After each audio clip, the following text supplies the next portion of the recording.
সম্মানিত সুধী, বাংলাদেশ জামাত ইসলামের মাগুরা জেলা শাখা কর্তৃক আয়োজিত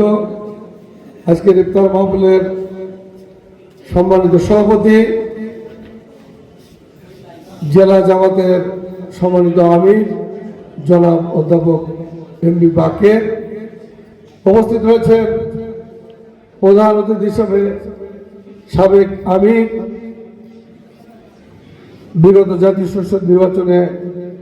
জামাতের প্রার্থী জনাব আব্দুল মতিন, উপস্থিত রয়েছেন জামাতের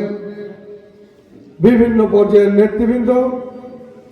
অন্যান্য ইসলামী সংগঠনের নেতৃবৃন্দ, বাংলাদেশ জাতীয়তাবাদী দলের নেতৃবৃন্দ।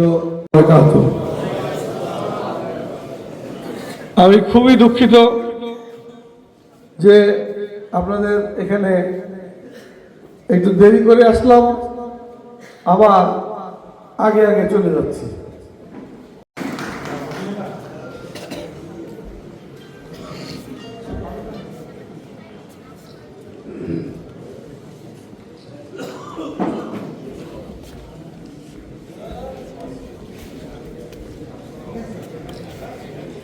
আসতে